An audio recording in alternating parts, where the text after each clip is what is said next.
Iya. Haleluya. Iya, mari kita buka Alkitab kita. Kita buka di dalam Kejadian pasal 9. Kejadian pasal 9 ayat 26. Kita akan baca sama-sama dalam hitungan yang ketiga. Kejadian pasal 9 ayat 26. Kalau sudah dapat katakan amin. Amin. Ya, mari untuk menghormati firman Tuhan saja kita bangkit berdiri.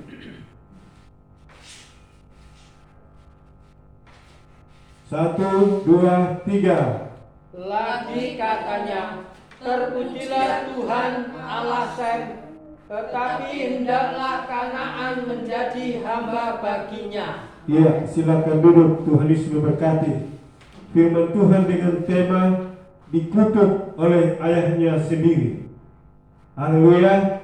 Saudara yang dikasihi Tuhan kita Yesus Kristus, di sini saya akan baca, berkatalah ia ayat 25, berkatalah ia, terkutuklah Kanaan, hendaklah ia menjadi hamba yang paling hina bagi saudara-saudaranya. Ayat 26, lagi katanya, terpujilah Tuhan Allah Sem, tetapi hendaklah Kanaan menjadi hamba baginya. Ayat 27, Allah meluaskan kiranya tempat kediaman Yabed, dan hendaklah ia tinggal dalam kemah-kemah Sem, tetapi hendaklah Kanaan menjadi hamba baginya.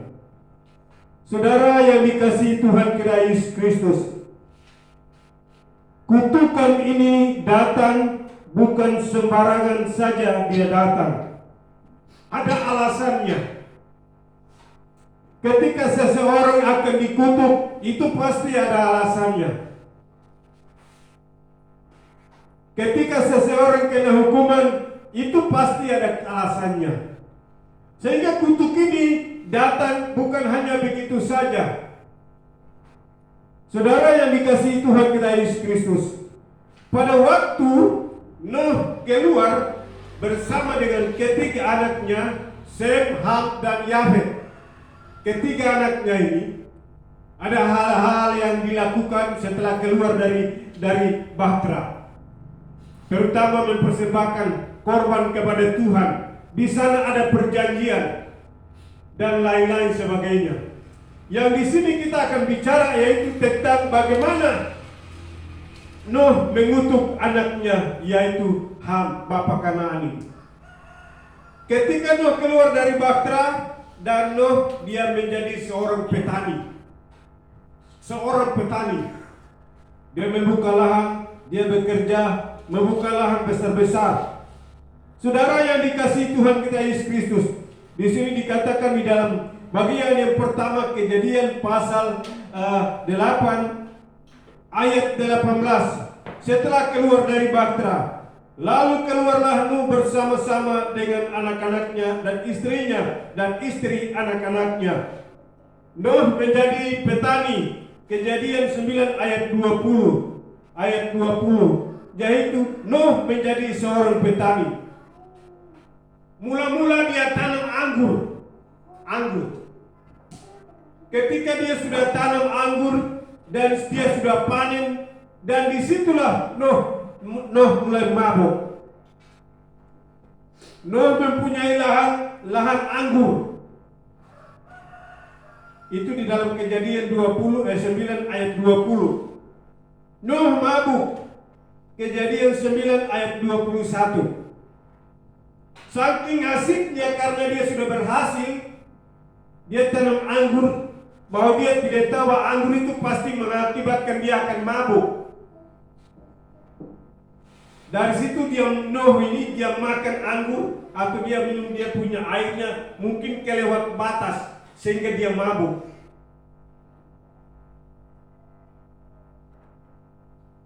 Mabuknya itu tidak terkendali. Tidak terkendali sampai ingatannya hilang, kesadarannya hilang. Sampai dia buka semua dia punya celana apa segala macam. Sehingga pada saat kejadian itu, anaknya Ham ini, bapak Kanaan ini, dia ada di sana. Ketika dia sudah lihat itu, saudara, ketika dia sudah lihat itu, ini Ham ini, dia sudah lihat itu, dia pergi menceritakannya lagi. Dia ceritakan kepada mungkin dia punya istri, terus kedua saudara-saudaranya lagi, atau semua sekeluarga di situ, anak-anak cucu yang ada di situ. Dia ceritakan kira-kira seperti itu. Jadi ketika dia ceritakan itu, nah pada saat itu Sem dengan Yafet ini, mereka ambil sehelai kain, lalu mereka jalan dengan belakang. Mereka menutupi ayah mereka ini yang telanjang. Jadi saudara yang dikasihi Tuhan kita Yesus Kristus, rupanya kutuk ini datang karena Ham ini menceritakan kelakuan ayahnya waktu dia mabuk. Orang mabuk kan tidak sadar. Bukan berarti hari ini kita dengar kebenaran firman Tuhan siapa saja bisa mabuk karena Alkitab ini menceritakan itu. Tidak, saudara. Alkitab menceritakan ini, saudara, orang mabuk itu dia tidak akan sadar.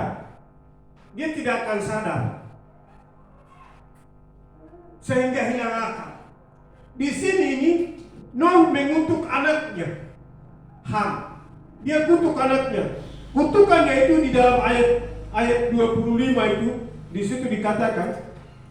Jadi Ham menceritakan dan perbuatan dari Sem dan Yafet itu mereka menyelamatkan orang tuanya. Nah, kelakuan daripada Ham ini itu kelakuan yang tidak terpuji, kelakuan yang paling hina, kelakuan yang tidak baik. Jadi rupanya ini ada hubungannya bahwa hormatilah orang tua supaya umurmu panjang. Hormatilah orang tua supaya hidupmu baik ke depan. Jadi saudara yang dikasihi Tuhan kita Yesus Kristus, di sini kutukan itu setelah Nuh sadar dari mabuknya. Jadi Kejadian pasal 9 ayat 24. Setelah Nuh sadar dari mabuknya dan mendengar apa yang dilakukan anak bungsunya kepadanya. Jadi Nuh dia sudah dengar semua yang terjadi, yang diceritakan anaknya Ham, yang dilakukan oleh kedua anaknya Sem dengan Yafet. Dia dengar semua, dia sadar.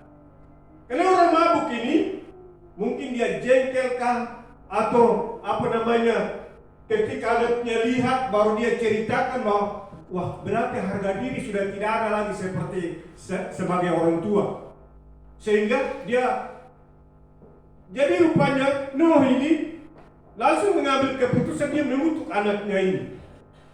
Ayat 25 di situ dikatakan, berkatalah ia, terkutuklah Kanaan, hendaklah ia menjadi hamba yang paling hina bagi saudara-saudaranya.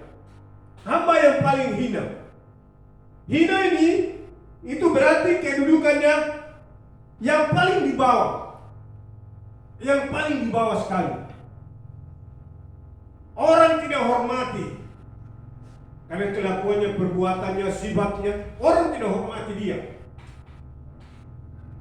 Jadi itu yang pertama ayat 25.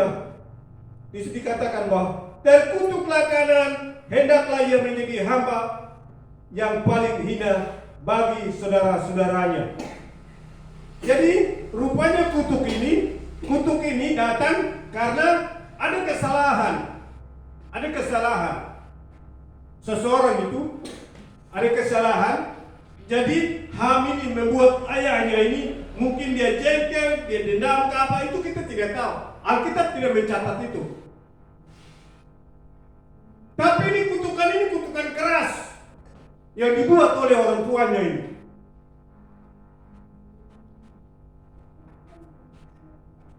Di situ dikatakan bahwa terkutuklah Kanaan, hendaklah ia menjadi hamba paling hina bagi saudara-saudaranya. Bicara tentang hamba ini akan jadi budak. Orang perintah ke sana kemari.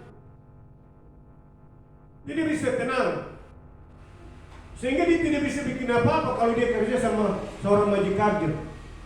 Jadi saudara yang dikasihi Tuhan kita Yesus Kristus, setelah Nuh sadar ini, baru dia tahu dia mabuk. Setelah itu baru dia kutuk. Ayat 26 disitu dikatakan bahwa lagi katanya, terpujilah Tuhan Allah Sem, tetapi hendaklah Kanaan menjadi hamba baginya. Kenapa dia katakan seperti itu? Terpujilah Tuhan Allah Sem. Rupanya dia memuji Tuhan. Apa yang diajarkan Nuh kepada anak-anaknya, rupanya Sem ini dia menerima sesuatu yang baik dari ajarannya. Karena ajaran itu berasal dari Tuhan, sehingga Nuh ini mengajarkan itu juga kepada anak-anaknya. Sifat baik yang ada di Sem itu membuat dia diberkati oleh Nuh. Berkatnya begini, terpujilah Tuhan Allah Sem, tetapi hendaklah Kanaan menjadi hamba baginya.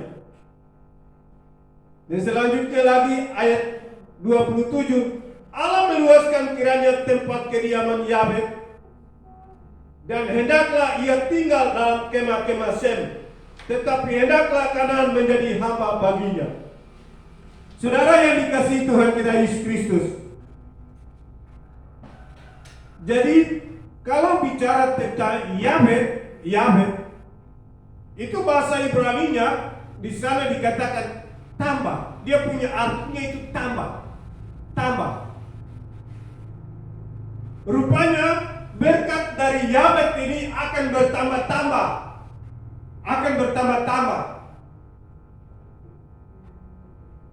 Dan dia tetap akan dekat dengan kakaknya Sem.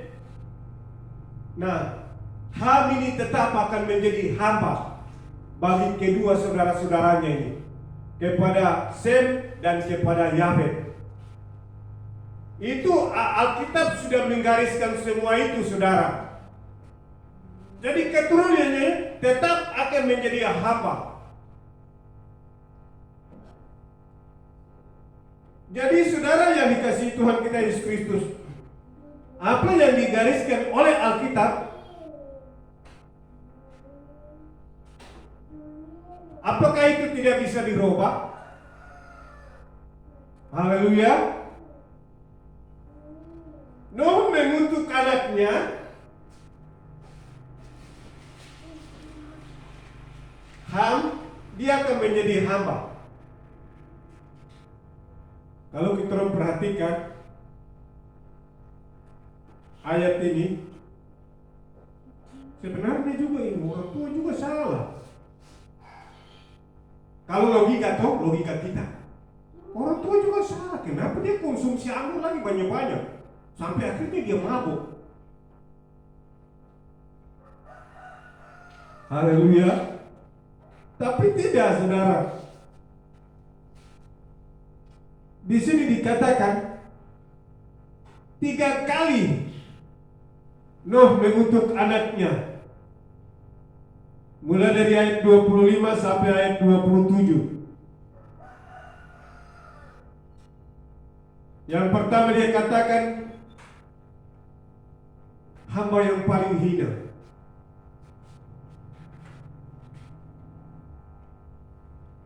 Bicara tentang hamba ini, itu kedudukannya sangat rendah sekali.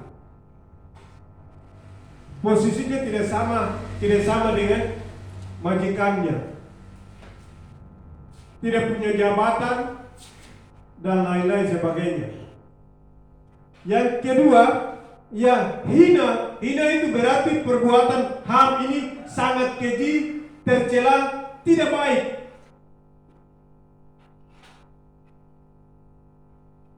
Jadi saudara yang dikasihi Tuhan kita Yesus Kristus, Ham ini dia punya kelakuan dan perbuatannya itu sangat tidak baik, sehingga menyinggung perasaan hati ayahnya, sampai akhirnya dia mengutuki dia.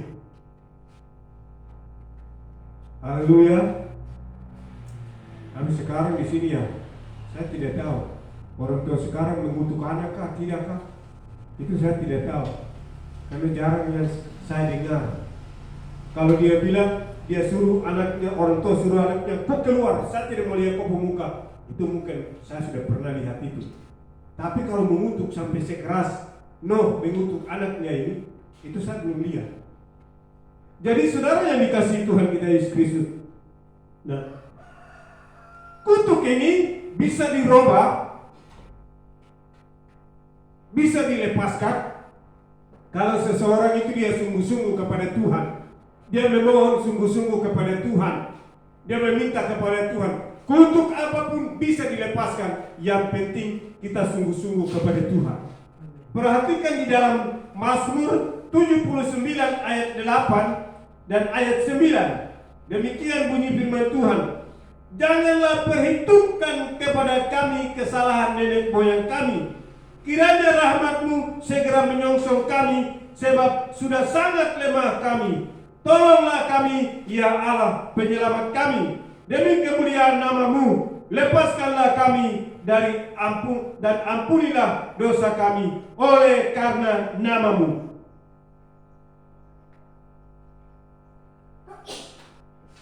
Pemazmur ini dia memohon kepada Tuhan.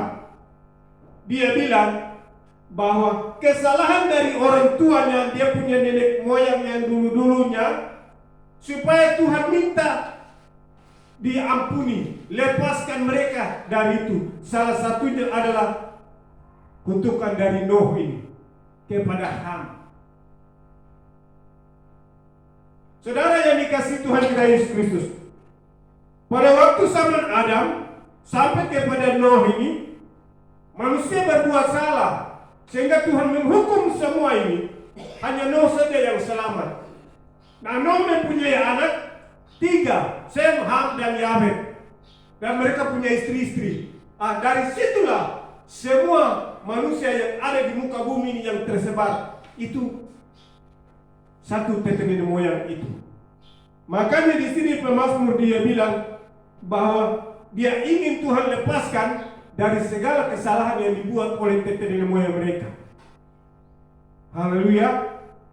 Jadi kutuk seperti apapun, mungkin orang tua kita, bapak punya bapak, terus dia ada kesalahan, habis itu orang itu yang mendapat ditegur, dia mengutuk orang itu sampai kutukan itu terus dia berjalan sampai generasi yang berikutnya. Setiap generasi baru datang tetap akan kena kutuk itu. Itu salah satu kepercayaan yang dipegang oleh semua orang Papua yang ada di sini. Nah, di sini ketika kita mendengarkan kebenaran firman Tuhan ini, saudara, mari kita lepaskan segala sesuatu. Jangan percaya lagi kepada itu, tetapi kita percaya kepada Tuhan bahwa Tuhan sanggup melepaskan semuanya itu. Dia sanggup melepaskan. Kau kutuk yang kau tidak diberkati lah, kau kutuk dan lain-lain sebagainya, saudara, itu Tuhan sanggup melepaskannya.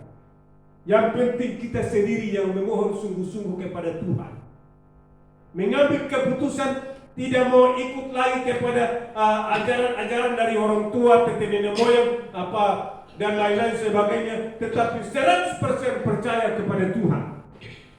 Saudara yang dikasihi Tuhan kita Yesus Kristus, hanya Tuhan yang bisa melepaskan kutuk itu. Ini Daud,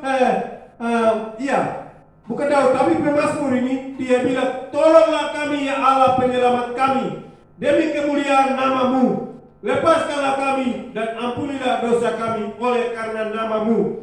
Demi kemuliaan nama-Mu. Artinya Tuhan ini, nama Tuhan ini termasuk di seluruh muka bumi. Nama ini terkenal, nama yang sanggup menyelamatkan orang-orang yang percaya kepada Dia. Dan terakhir lagi di situ dia bilang ayat ini dia bilang bahwa oleh karena nama-Mu. Yesus lahir ke dalam dunia. Dia punya nama Emmanuel, yang artinya Allah menyertai setiap orang yang percaya kepada Dia. Allah menyertai bukan hanya asal menyertai saja, tetapi Dia tetap melindungi semua orang yang percaya kepada Dia. Sehingga segala sesuatu, segala apapun Dia lepaskan. Haleluya. Kalau Allah melindungi orang-orang itu, maka dia secara langsung dia ada di bawah pengawasan Tuhan. Haleluya. Harus kita percaya, saudara. Kita orang yang percaya kepada Tuhan. Kita sudah lahir dari Kristen terus sampai besar, saudara. Harus kita orang percaya bahwa kita ada di dalam pengawasan Tuhan. Artinya Tuhan tetap melindungi kita. Orang mau jengkel kita, orang mau sumpah kita, orang mau kutuk kita, orang mau marah kita, atau orang mau merencanakan untuk menghancurkan kita, mau membunuh kita, sudah biarkan saja, kasih tinggal dia. Yang penting adalah kita harus berkata bahwa Tuhan ada bersama-sama dengan saya. Saya ada di dalam lindungan Tuhan. Kemanapun kita pergi, dia ada di sana. Haleluya. Jadi saudara, mulai hari ini mungkin kita sebagai orang Papua atau orang apa saja, mungkin kita terlibat, kita kena kutuk dari turunan. Saudara, mulai hari itu kita putuskan. Haleluya. Kita putuskan dan berdoa terus kepada Tuhan, karena Tuhan adalah segala-galanya. Haleluya. Ini cara solusi. Haleluya. Ketika seseorang kita lihat dia, wah, orang ini dulu dia menjadi karyawan ini. Nama sekarang itu paling bagus. Oh, ini karyawan dari toko ini. Oh, ini karyawan dari CB ini. Sebenarnya itu hamba-hamba. Haleluya. Itu hamba. Ya, sekalipun dia cari kerja, tetapi dia kerja sama orang itu. Jadi saudara yang dikasihi Tuhan Yesus Kristus, tidak ada kutuk yang tidak bisa dilepaskan. Haleluya. Tuhan sanggup melepaskan semuanya. Haleluya. Mulai hari ini kita orang harus percaya kepada Tuhan. Dia adalah segala-galanya buat kita. Jadi Bapak Ibu yang dikasihi Tuhan kita Yesus Kristus, ayat ini menjadi kunci. Saya mau katakan saudara bahwa mulai dalam perjalanan hidup ini, mari kita atur bahasa baik-baik. Haleluya. Kita jaga diri, jaga hati. Jangan kita mengecewakan orang lain sehingga dia bisa mensumpahi kita. Dia bisa mengutuki kita. Haleluya. Perkataan manusia ini tidak sama seperti bunyi drum.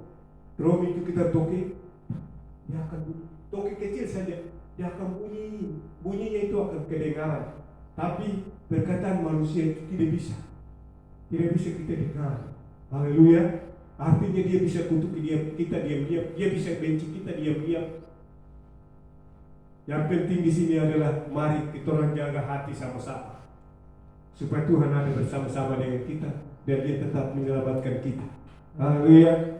Di sini jangan menceritakan atau jangan kita benci siapapun, kelakuan seseorang siapapun yang kita lihat bahwa tidak baik, saudara, jangan kita ceritakan kepada orang lain.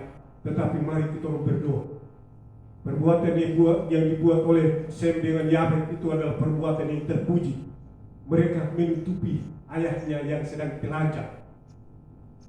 Semua kelihatan dia telanjang, tapi mereka menutupinya. Artinya kita punya cara, saudara. Ketika kita lihat orang itu tidak baik orang, saudara, mari kita angkat tangan dan berdoa kepada Tuhan supaya orang itu diselamatkan. Kita mendapatkan berkat, dia juga diselamatkan. Itu kuncinya. Haleluya.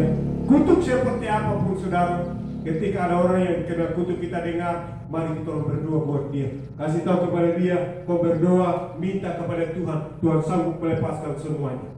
Haleluya. Tuhan berkati. Ini firman Tuhan yang singkat yang saya sampaikan. Kiranya itu menjadi berkat buat kita yang hadir pada siang hari ini. Haleluya. Mari kita akan mengakhiri firman Tuhan ini. Mari kita nyanyikan pujian. Kita tutup Alkitab sambil kita renungkan firman Tuhan yang kita sudah dengarkan bersama malaikat di surga. Haleluya.